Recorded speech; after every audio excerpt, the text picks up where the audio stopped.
Ja som ich spoznala v roku 2018, keď tedy ešte várili pod nadjazdom, pod mostom vonku, rozdávali polievku pomoci bezdomovcom.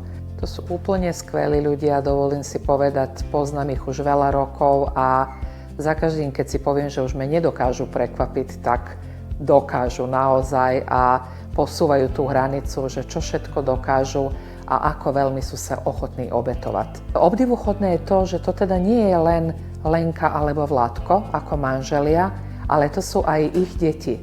Celá rodina je zapojená. Priznám sa, že rodinu Vargovských som spoznala v období, keď náš dom praskal švikmi. A potrebovala som nejaký ekologický spôsob, ako posunúť veci, ktoré sú dobré, ale nám už neboli vhodné. A ako nič som objavila status na sociálnej sieti, kde Lenka potrebovala zrovna tie veci, ktoré som mala nachystané. Takže sme sa skontaktovali a prišli sme k ním domov do Zvolena. A ja som stala celá prekvapená, nakoľko oni bývali v bytovke. A my sme im donesli asi 8 rít oblečenia. Ja som si vtedy uvedomila, že páni, že my sme museli zapratať celý dom. Cestou domov som rozmýšľala nad tým, že to nemôže robiť len jedna osoba. To musí ísť proste celá rodina. Čím som ju dlhšie sledovala, tak som videla, že robia Mikuláša pre sociálne znevýhodnené deti, takisto zbierky darčekov alebo potravín.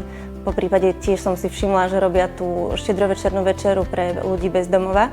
Oni sa venujú aj zvieratám. Oni proste nezabudli na to, že edukujú našich spoluobčanov aj o tom, že treba kastrovať, treba sa o tie zvieratka starať.